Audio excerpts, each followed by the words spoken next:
Foci ഓഡിയോയിലേക്ക് നമ്മുടെ നാടൻ speakers add ചെയ്താൽ എങ്ങനെയുണ്ടാവും? ഈ കാണുന്ന 2.1 ഓഡിയോ സിസ്റ്റം കഴിഞ്ഞ വീഡിയോയിൽ നമ്മൾ റിവ്യൂ ചെയ്തിരുന്നതാണ്. അതായത് പെർ ചാനൽ ഓരോ സ്പീക്കേഴ്സും 100 വാട്ട്സ് സപ്പോർട്ട് ചെയ്യുന്നത്, സബ് ഫോർ 160 വാട്ട്സ് ടൈപ്പുമാണ്. അതിലേക്കുള്ള ആംപ്ലിഫയർ ആണ് ഈ കാണുന്നത്. അപ്പോൾ ഇതിൻ്റെ ഫുൾ വീഡിയോ നമ്മൾ ചെയ്തിരുന്നു. ഈ ഐ ബട്ടണിൽ അതിൻ്റെ ലിങ്ക് ഉണ്ട്, കാണാത്തവരുണ്ടെങ്കിൽ കണ്ടു നോക്കാം.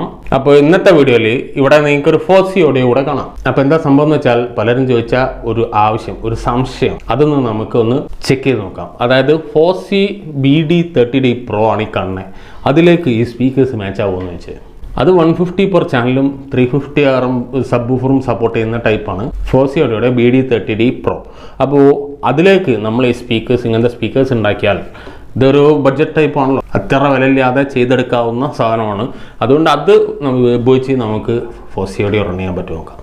ഫോസി ഓഡിയോയുടെ ഫുൾ ഡീറ്റെയിൽസ് ഇതേപോലെ തന്നെ നമ്മൾ വീഡിയോ ഇട്ടാണ്, അതിൻ്റെ ഒരു ലിങ്ക് കൂടെ വരും, നിങ്ങൾക്ക് അതും കണ്ടു നോക്കാം, കണ്ടിട്ടില്ലെങ്കിൽ മാത്രം. അപ്പോൾ നമുക്ക് എന്ത് ചെയ്യാം, ഇതിലുള്ള കണക്ഷൻ ഇപ്പോൾ ഇത് ഞാൻ പ്ലേ ചെയ്യുന്നില്ല, കമ്പാരിസൺ ചെയ്യാൻ പാടില്ല. ഈ സാധനവും ഫോസി ഓഡിയോയും തമ്മിലുള്ള കമ്പാരിസൺ അല്ല വീഡിയോ. ഇതിന് ഇതിൻ്റെതായ ഒരു കോൺഫിഗറേഷനിലാണ് ചെയ്തെടുത്താണ്. പക്ഷേ ഏത് ടൈപ്പ് സ്പീക്കേഴ്സും അതിൽ നാടൻ സ്പീക്കേഴ്സും സപ്പോർട്ട് ചെയ്യുന്നു ഞാൻ അന്ന് ഫോസി ഓഡിയോ റിവ്യൂ ചെയ്തപ്പോൾ പറഞ്ഞിരുന്നു. അതൊന്ന് നമുക്ക് തെളിയിക്കാം, എങ്ങനെയുണ്ട് വർക്കിംഗ് നോക്കാം. മോശമാണെങ്കിൽ പൂട്ടുന്നത്, അല്ലെങ്കിൽ ഈ ടൈപ്പ് സ്പീക്കേഴ്സ് നിങ്ങൾക്ക് അതിനുപയോഗിക്കാം. അപ്പം ഫോസി ഓണാക്കാം. ഞാനെല്ലാം കുറച്ചിട്ടിട്ട്, സബ് ഓഫർ ഫുള്ള് കുറച്ചിട്ടിട്ടുണ്ട്, എല്ലാം കുറച്ചിട്ടിട്ടുണ്ട്. നമ്മൾ ലോ വെളുത്തിൽ എല്ലാം റേസ് ചെയ്ത് ചെക്ക് ചെയ്ത് നോക്കാം. അപ്പോൾ ഒരു ക്ലാരിറ്റിക്ക് വേണ്ടിയിട്ട് എന്ത് ചെയ്യാന്ന് വെച്ചാൽ, ഈ ആമ്പ് ഇവിടുന്ന് എടുത്ത് മാറ്റാം. മറ്റേ ചിലർ സംശയിക്കും, അവൻ അവിടെ വെച്ചിട്ട് മറ്റേത് പ്ലേ ചെയ്താൽ പറഞ്ഞാലോ. ചില ആളുകൾ അങ്ങനെ ചിന്തിക്കും എന്നുള്ളത് കൊണ്ട് മാത്രം നമ്മളിത് എടുത്ത് മാറ്റാം. നമുക്ക് ഫോസി ആക്കാം ഇതിൻ്റെ യൂണിറ്റ്.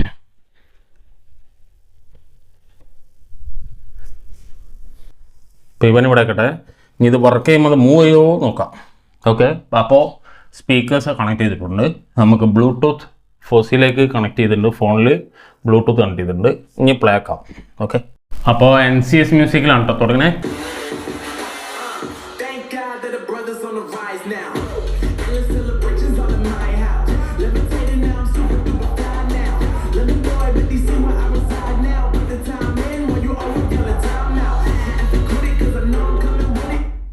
സബ് കണക്കില്ല, സബിൽ ഓണാക്കി വോളി കൊടുത്തില്ല.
ഞാൻ ഇത്രയും ഒരു എഫക്റ്റ് അല്ല പ്രതീക്ഷിച്ചത്. അത്യാവശ്യം കാര്യങ്ങളൊക്കെ ഉണ്ടാവുമെന്ന് വിചാരിച്ച്, പക്ഷെ ചങ്ങായിക്ക് അവാർഡ് സ്പീക്കേഴ്സിന് യാതൊരു കുലുക്കില്ല എന്നാണ് ഇപ്പോൾ തോന്നുന്നത്. അതിലപ്പോൾ പക്ക 100 വാട്ട്സ് തന്നെ കിട്ടുന്നുണ്ട് എന്നാണ് എൻ്റെ അഭിപ്രായം.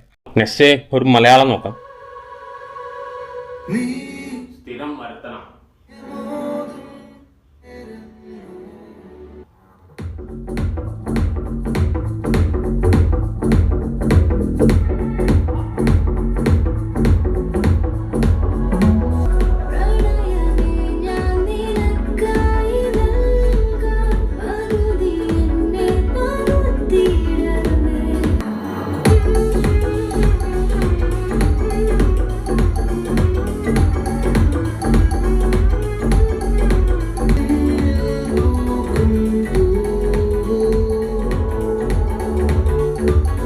ഞെട്ടിക്കൽ ആയിരുന്നു.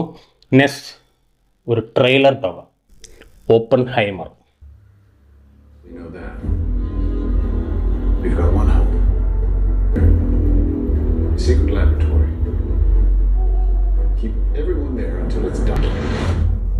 Let's go recruit some scientists. Build a town, build it from nowhere for who knows how long. Why? Why? Would be nice.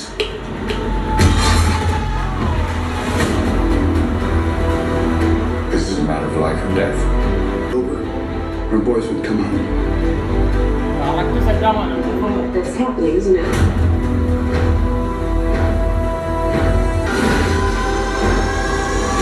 Until somebody builds a bigger bomb. You are the man who gave them the power to destroy themselves. Correct ബാസും ട്രബിളും level correct ചെയ്ത് വെച്ചില്ലേ, അത് തള്ളി woofer പോകും.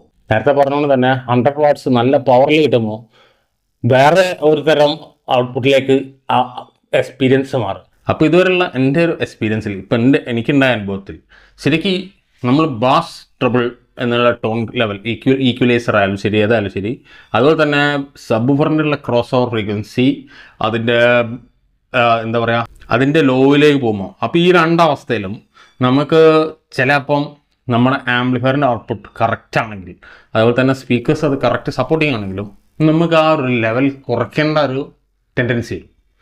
Level കുറച്ചില്ലേ നമുക്ക് ഭയം വരും, ഊഫറെങ്ങനെ അടിച്ചു പോവോ, നമുക്കൊരു ഭയം. ആ ഭയം കിണ്ടായിട്ട് ഞാൻ കുറച്ചേക്കാണ് അത് ഓപ്പൺഹൈമർ ഇട്ടപ്പോൾ. മറ്റേ മ്യൂസിക്കിനൊരു മര്യാദ ഉണ്ട്, മറ്റേതിനൊരു മര്യാദ വേണ്ട വെച്ച പോലെ മ്യൂസിക്കിൻ്റെ മര്യാദ അല്ല ട്രെയിലറിന് വരുന്നത്. അപ്പോൾ സിനിമ കാണുമ്പോഴുള്ള എക്സ്പീരിയൻസും മ്യൂസിക് കേൾക്കുമ്പോഴുള്ള എക്സ്പീരിയൻസും വ്യത്യാസമുണ്ടെന്ന് പണ്ട് നമ്മൾ പറഞ്ഞിട്ടുണ്ടല്ലോ. അപ്പോൾ ആ എക്സ്പീരിയൻസിലുള്ള ആ രണ്ട് വ്യത്യാസവും നമ്മൾക്കിപ്പോൾ ഇവിടെ അനുഭവപ്പെട്ടിട്ടുണ്ട്. ഇനിയിപ്പോൾ അതെങ്ങനെ റെക്കോർഡായിട്ടുണ്ട് എന്നുള്ളത് നിങ്ങൾ കേട്ട് എക്സ്പീരിയൻസ് ചെയ്യുമ്പോൾ നിങ്ങൾക്ക് മനസ്സിലാവും അത് കറക്റ്റായിട്ട് റെക്കോർഡായിട്ടുണ്ടെങ്കിൽ. പക്ഷേ ഊഫറിൻ്റെ തള്ളിച്ച കണ്ട് പേടിച്ചിട്ട് ഞാനത് കുറച്ചേക്കാണ്. ആലോചിച്ച് നോക്കുക, നമ്മൾ മാക്സിമം കൊടുക്കാൻ നമുക്ക് ധൈര്യമായിട്ടില്ല, കാരണം നല്ല ഔട്ട്പുട്ടിൽ അത് വർക്ക് ചെയ്യുന്നു. പക്ഷേ ഒരു ശതമാനം പോലും ചിലപ്പോൾ അങ്ങനെ പതറിച്ച അങ്ങനത്തെ ഒന്നും നമുക്ക് അനുഭവപ്പെട്ടില്ല അല്ലേ. അപ്പോൾ നിങ്ങളതിലിപ്പോൾ ഫോസി ഓഡിയോ നിങ്ങൾക്കിപ്പോൾ ഫോസി നിങ്ങൾ എടുക്കാൻ താല്പര്യപ്പെടുകയാണെങ്കിൽ നിങ്ങൾക്കിപ്പോൾ ഈ ഒരു ബഡ്ജറ്റ് സ്പീക്കേഴ്സും നിങ്ങൾക്ക് ഉപയോഗിക്കാൻ പറ്റും. നമ്മൾ മുമ്പ് അന്ന് 3-way സ്പീക്കർ സ്വീറ്റൺ ഉപയോഗിച്ച് കാണിച്ചിരുന്നു, അവാർഡിൽ കാണിച്ചില്ല. അപ്പോൾ ഉപയോഗിക്കാൻ ധൈര്യമായിട്ട് ഉപയോഗിക്കാം. ഒരു 10 ഇഞ്ച് സബായാലും ഉപയോഗിക്കാൻ പറ്റും. അത് നല്ല രീതിയിലുള്ള ഔട്ട്പുട്ട് നിങ്ങൾക്ക് എക്സ്പീരിയൻസ് ചെയ്യാൻ പറ്റും എന്നുള്ളത് ഇതിന് പ്രൂഫാണ്. ഇനിയിപ്പോൾ അത് വാങ്ങിയിട്ട് ലാക്ക് സ്പീക്കർ വേണമല്ലോ എന്ന് ആലോചിച്ച് ഇങ്ങനെ ഇരിക്കണ്ട, ധൈര്യമായിട്ട് നിങ്ങൾക്ക് ഓർഡർ ചെയ്യാം. ഈ സ്പീക്കേഴ്സ് ഇവിടെ അവൈലബിൾ ആണ്. ഈ റേറ്റ് കാര്യങ്ങളൊക്കെ പറയാനാണെങ്കിൽ ഇപ്പോൾ നമ്മൾ മൊത്തത്തിൽ ഈ സിസ്റ്റം കൊടുത്തിരുന്നത് 17 രൂപയ്ക്കാണ് ആ സിസ്റ്റം ചെയ്തിരുന്നത്, 17 സംതിങ്. ഓരോ സ്പീക്കേഴ്സിൽ ആംപ്ലിഫയർ കട്ട് ചെയ്തിട്ടുള്ള ബാക്കി പ്രൈസ് ഉണ്ടാവും, ഞാൻ ഡിസ്ക്രിപ്ഷനിലിടാം. അപ്പോൾ നിങ്ങളിപ്പോൾ കേട്ടിട്ട് കറക്റ്റ് റെക്കോർഡിംഗ് ആണ്, നിങ്ങൾ കറക്റ്റ് റെക്കോർഡിംഗ് ആയിട്ടുണ്ടെങ്കിൽ അതെന്തായാലും നല്ല ക്ലിയർ ആയിരിക്കും കേൾക്കുമ്പോൾ. അപ്പോൾ ആ എക്സ്പീരിയൻസ് എന്താണ് നിങ്ങളുടെ അഭിപ്രായം കൂടെ അറിയിക്കുക. ഇതിൻ്റെ രണ്ടിൻ്റെയും വീഡിയോ ഞാനിവിടെ ഈ എൻഡ് സ്ക്രീനിൽ കൊടുത്തിട്ടുണ്ട്, കണ്ടു നോക്കുക.